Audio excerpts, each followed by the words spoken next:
Biasanya halusinasi dan delusi itu berangkatnya dari doktrin, dari dogma. Dogma doktrin itu konsep tentang kehidupan, konsep tentang sesuatu, konsep tentang agama, tentang pahala ganjaran umpamanya begitu. Akan tetapi tidak bersinggungan dengan realitas sama sekali. Sing ngomong ya ora tau roh, sing diomongi apa meneh. Sing ngomong ya kudu percaya, sing diomongi ya kudu luwih percaya. Paling enggak kowe percaya karo sing ngomong, kan ngono. Kowe nek salat mlebu surga, entuk widodari. Kowe nek gak salat mlebu neraka. Secara fakta saya tidak pernah tahu nek kowe gak salat apa ya mlebu neraka, nek kowe salat apa ya mlebu surga. Kan gitu. Tapi saya ngomong, ayo salat supaya kowe padha mlebu surga kabeh. Terus Pak Yai, nek kula mboten salat kowe ndek neraka. Kowe takok, Pak Yai sudah pernah orang yang salat masuk surga. Pak Yai sudah pernah melihat orang yang tidak salat itu masuk neraka. Kan begitu.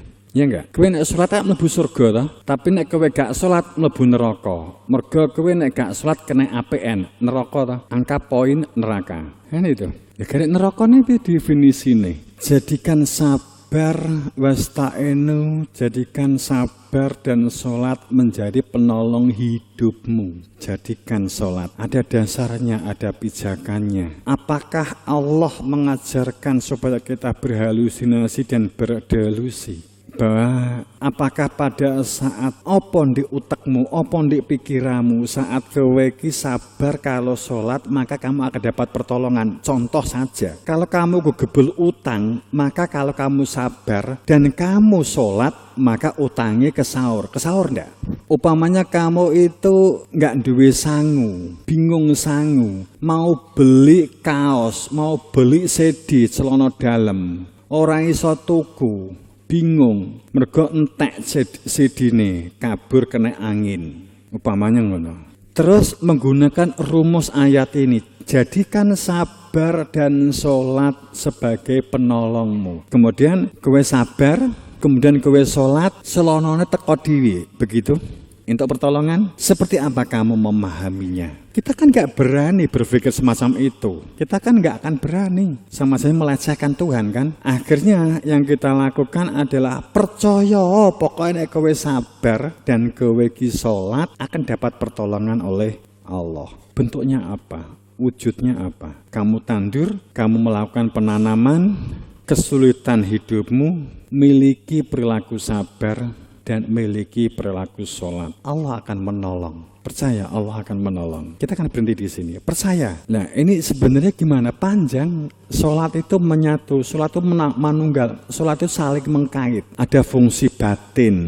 Ada fungsi batin, kehadiran Tuhan, fungsi otak sambung dengan hati, mata mengamati, telinga menyimak. Klunya ini kira-kira sudah temu. Kalau kamu kesulitan tentang tanaman itu untuk menjadi baik, kalau kamu sholat, kalau kamu sadar hatimu ada kehadiran Tuhan, kamu mutlak, berarti kamu fakir. Saat kamu ada kehadiran Tuhan, kamu sadar kamu nggak bisa apa-apa, bukan siapa-siapa. Semua bentuk ego, semua bentuk keakuan dan perilaku-perilaku nafsu ditanggalkan. Sehingga perilakunya yang kita lakukan adalah dalam kesadaran kehadiran Tuhan. Sehingga dikatakan bahwa kamu berbuat karena Tuhan sendiri, karena kamu sadar. Tanpa dengan Dia yang telah dihadirkan di dalam hati, nyatanya kita nggak bisa apa-apa. Kemudian kamu sadar Allah telah memberikan telinga untuk memiliki kemampuan menyimak, dan Allah telah memberikan mata untuk menjadi pengamat, mencermati keadaan dan situasi, dan Allah memberikan utek untuk digunakan berpikir secara baik untuk mencari strategi dan solusi, dan kita diberi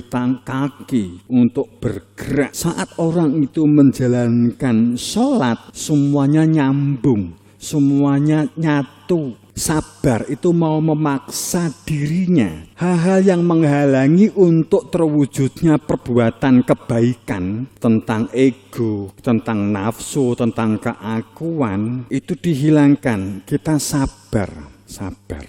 Sudah bisa berpikir, clue-nya sudah ketemu kan? Berarti kalau ada masalah yang kamu hadapi, jika memang sabar dan sholat menjadi penolongmu, dengan sholat berarti ada tujuan hidup. Di dalam hati nurani ada kehadiran Tuhan, itulah tujuanmu. Dengan adanya kehadiran, kamu sadar bukan siapa-siapa dan bukan apa-apa. Allah telah memberikan semua potensi yang menyertai hidupmu. Maka kamu bisa komunikasi. Komunikasi kamu lakukan, kamu karena telah membaca, karena kamu punya mata, sehingga kamu mencermati, kamu punya telinga, supaya kamu menyimak, sehingga komunikasi. Mas Ihsan, bagaimana cara membuat pupuk yang baik? Mas Ihsan, ini umurnya berapa bulan? Tapi kalau orang yang tidak ada kehadiran egonya, maka komunikatif tidak terjadi. Bisa jadi komunikasi, tapi tidak komunikatif. Karena komunikasinya masih membawa ego.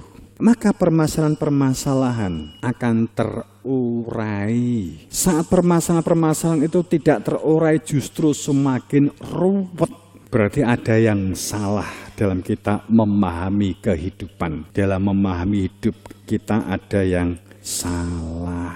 Tentang konsep ketuhanan mungkin kita tidak tepat. Tentang konsep kemanusiaan mungkin kita juga mungkin tidak tepat. Tentang menilai diri sendiri saja mungkin tidak tepat.